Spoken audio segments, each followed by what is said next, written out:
forever. People have asked David about his call, right? And he was telling that story a little while ago. Said, I had people that are colleagues, like, hey, have you scripted something out? And he just went with natural. But then you let it breathe for a second.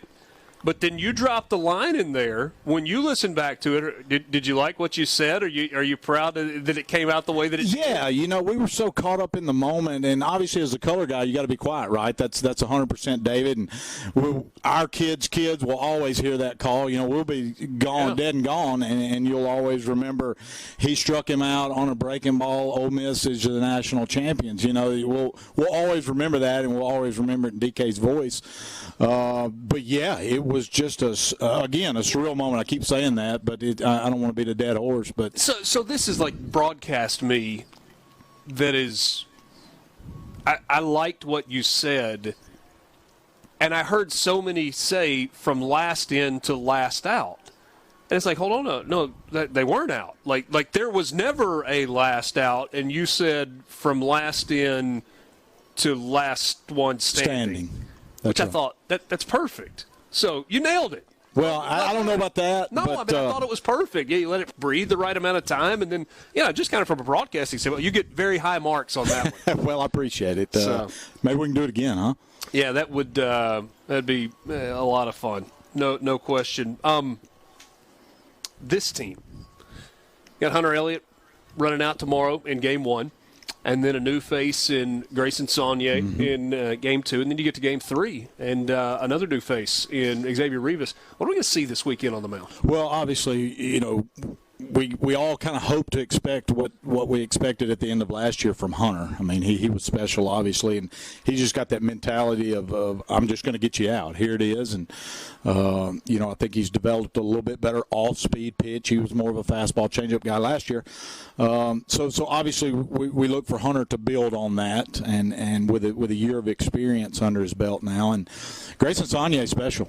I haven't heard the coaches talk about many arms like they've talked about Grayson. Now, Hunter was one of those guys last year, but they kind of had to, get him in at certain times. He didn't start really pitching on the weekends till about midway through the conference, and DeLucia as well. But Grayson Saunier is special, and he's got the same mentality of Hunter. It's just can he hone it in, running out under the lights on Saturday, and just trusting his stuff. At some point for all these new guys, it clicks when the game starts to slow down. So you hope he goes out there and doesn't try and do too much in his first outing as a Rebel. And then Xavier Rivas, I think they're expecting big things out of the left-hander. Obviously, he's pitched in college before and was a good transfer that they picked up, had really good numbers. The good thing for me about Xavier is he had a really good outing Sunday in his last inter-squad game. So, obviously, they just need to get some innings under their belt and get off to a good start.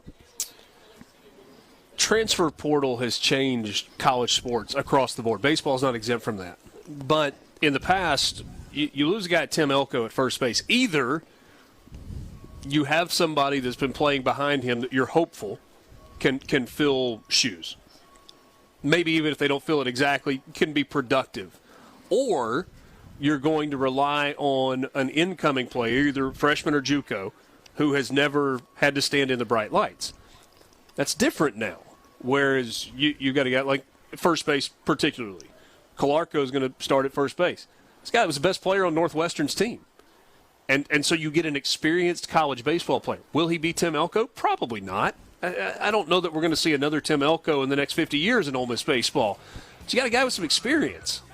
Yeah, I think they plugged really well the holes they needed to fill. Calarco being one of them, Groff in center field, and Leger playing third base. Obviously, we lost three really good ones in bench, Elko. You got time to hang for 2023 Ole Miss baseball season. College baseball begins tomorrow. Sounds so good. Do you have trouble going to sleep tonight?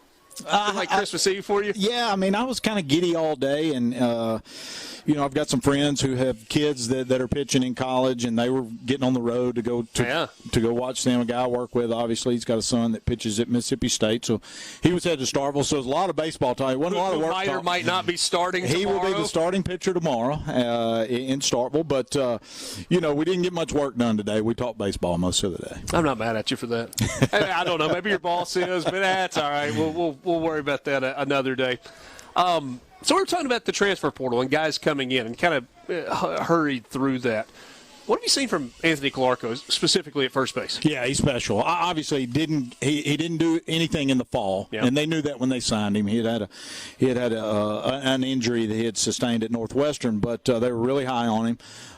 He just a big physical kid. Obviously, Tim was as well, but Anthony he's athletic, and he's going to swing the bat. Obviously, his numbers at Northwestern were really good, and he's fit in really well so far with the team. And like I said earlier before we went on break, it's the plug and play. I think they're excited about him, and obviously that was a hole we needed to fill. Ethan Groff in center field is one of the more fascinating transfers, I think, in all of college baseball. You're talking about a guy that was hitting over 400 when he was injured at Tulane before. A lot of experience.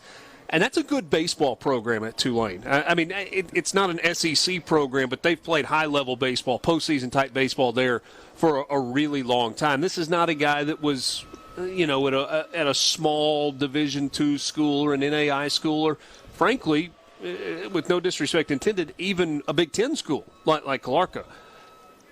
He's going to step in and be the everyday center fielder, and to me, he looks more like a true outfielder than Ole Miss has had in a while. Yeah, well, and he's a difference maker. He's not just let's put him out there and hope he performs on the SEC stage. This kid's a difference maker. He's athletic. He can steal bases. He's going to hit for a little bit of power, and he's going to run everything down. And he's a leader, and you kind of wonder who's going to step in that role. And it's typically not a transfer guy, but he's a baseball player, and he's going to be fun to watch. He's going to lead off, and he needs to be good in that position. He's got some really good guys behind him. Obviously, he's got the protection of Gonzo, who will probably hit the 2-hole tomorrow behind him. But he's a special player, and we're fortunate to have picked him up. And you mentioned Leger at third base, another transfer. Did I say that right? Yeah, Leger. Leger. What's Ole Miss getting there? Yeah, transfer from Delgado. They've been high on him for a long time, and obviously we lose Bench there, so that was another hole we needed to fill, and he's filled it extremely well all fall. He and Groff both swung it extremely well in the fall, and there was no. You always get worried about it being too big. Coming to a new team in a stadium like this, and they fit right in, and he swung the bat really well. So. It may take them a few games to get acclimated, but when it's all said and done, they're going to hit in the heart of our order and be a big part of the success or lack of this Ole Miss 2023 team. Big picture thought on the SEC. And, I mean, it'd be really easy to say, the SEC is going to be good again, which we think it is. But you look at LSU, number one recruiting class in the country, number one transfer portal class in the country. Their opening day starter is a preseason All-American in Paul Skeens. They got talent all over the place. You look at Arkansas, and they were in the College World Series, and if they beat Ole Miss, they probably win a national championship instead of the Rebels a year ago. They do lose Jackson Wiggins at the front end of the rotation. People think Alabama's taking a step forward. Auburn was in the College World Series. Mississippi State's 2 years removed from winning a national championship. I mean, we're just talking about the West. Yeah, and you didn't mention A&M, who was in the World Series as well. So it's a dogfight. And if you look at our schedule, the front 6 weekends are just a gauntlet. But obviously at the end of the year, you'll look back and say every weekend was a gauntlet, right? It boils down to who plays well at that time. But you're right. We go to Vandy to start off and, get Arkansas at home. We get LSU at home. We go to Starkville. It's just a gauntlet. But it always is. And you talk about LSU and how good they are.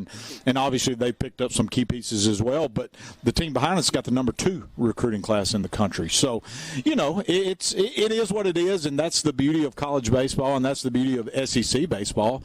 And that's why, we'll have 10 or 12,000 here is because they want to watch the best baseball in the country. So it's just going to be – it already is lined up to be another phenomenal season. And, we'll see where the chips fall. But, I do like the team behind us. There was and it's happened a couple of times, you've got 13 softball playing schools in the SEC. Vanderbilt doesn't have a softball team. And we've seen a couple of years where all 13 SEC schools got into the NCAA tournament. I don't think we're to a point where all 14 baseball programs can get in. But when you think about Oklahoma and Texas coming into the league after next season, I mean, is it crazy if we get to a spot where 12 of the 16 get in? I don't think so. And you look at the World Series last year with Texas and Oklahoma both in the World Series. If that already been in the league, you're talking 6 of the 8 that would have made up the field of the World Series. So, it's an incredible league. We have incredible fans.